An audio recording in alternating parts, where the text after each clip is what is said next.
Come spend the day with me and let's make a few t-shirt quilts. Now, I make them, but I don't make them like everybody else. I'm going to tell y'all what I do because y'all have all of the questions, but I'm also going to tell you that it's an unpopular way to make them. So if you make t-shirt quilts, I want you to drop it in the comments what you do, how you make them, and answer the questions of the people who are going to ask. Number one, I don't use any kind of interfacing. I don't love it. I don't love to work with it. It's just not my jam. Lots of people do, but I don't. I just cut my squares out, I line them up, and then I do put cotton strips in between each row of squares to give the quilt some structure because it is super stretchy. And jersey fabric is not the easiest to work with, and that's what most of these t-shirts are. Some of them are dry fit, and they do fine too. People ask me all the time, what can I put in a quilt? You can put anything in it except for snaps, buttons, sequins, the stuff that doesn't quilt well. I have some wooden frames that are 12 inches by 12 inches, and that's what I use to cut my t-shirts out with. As long as they're 12 inches wide, it doesn't matter how long they are, and that's just the size I use. But now you can use something different. I'm not telling you 12 by 12 is the only size you can use. And I don't quilt mine on a domestic machine. I quilt mine on a quilt frame, and there are lots of people who do t-shirt quilts on domestic machines.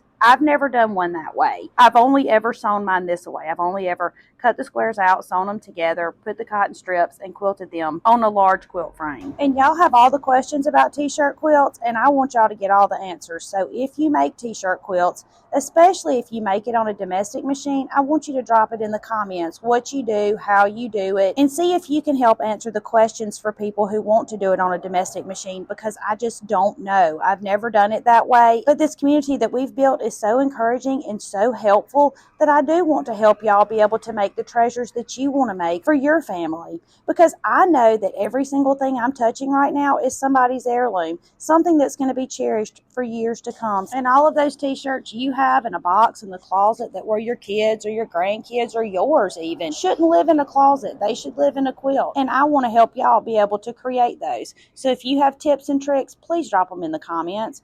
Thank y'all for spending the day with me.